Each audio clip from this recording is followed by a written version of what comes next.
Les Ducs ont de quoi être heureux. Ils ont réalisé la performance du week-end. Les hockeyeurs angevins se sont imposés dans la forteresse des Diables Rouges de Briançon, pourtant invaincus à domicile en Ligue Magnus. Petit retour en images sur ces 3 jours dans les Hautes-Alpes. Jeudi midi, les Ducs embarquent à bord du TGV pour un long voyage.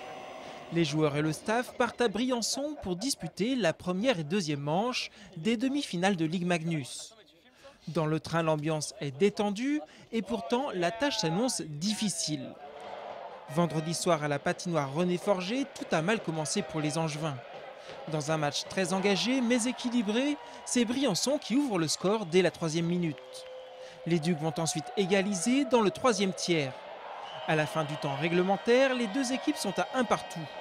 S'ensuit une prolongation qui restera stérile, puis une séance de tir au but fatale aux Ducs. On ne peut pas être plus proche. C'est difficile à expliquer tout ça.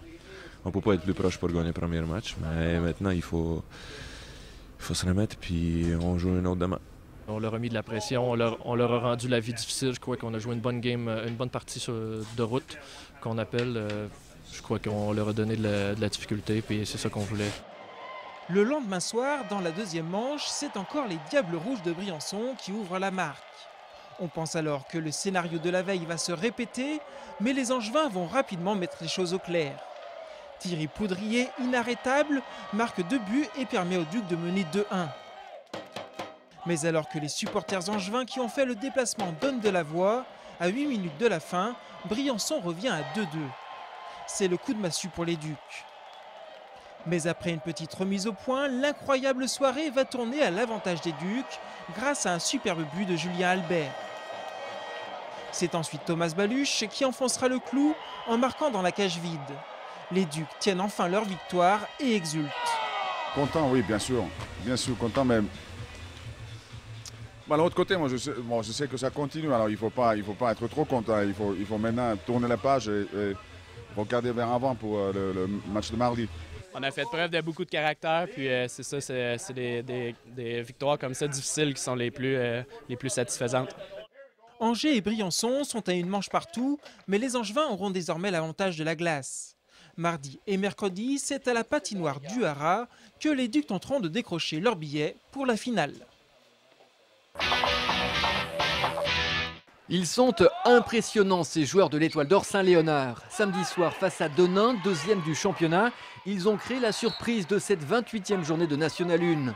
Menés de 15 points en première mi-temps, ils ont réussi à revenir et au terme d'un match épique, à passer largement devant. Ils s'imposent 82-75.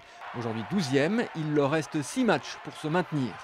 De son côté, l'ABC explose Saint-Quentin, 85-56. Fin de série pour le SCO. Après 6 matchs consécutifs sans défaite en championnat, les Angevins sont tombés vendredi dernier sur la pelouse de Brest à l'occasion de la 30e journée de Ligue 2. En panne d'inspiration, les hommes de Jean-Louis Garcia se sont logiquement inclinés 2-0. Les réalisations bretonnes sont signées Brouapanga et Socrier. Au classement, le SCO recule de la 4e à la 6e place et compte désormais 5 points de retard sur Metz, 3e. Prochain rendez-vous pour les Ligériens vendredi prochain avec la réception de Vannes au stade Jean-Bouin.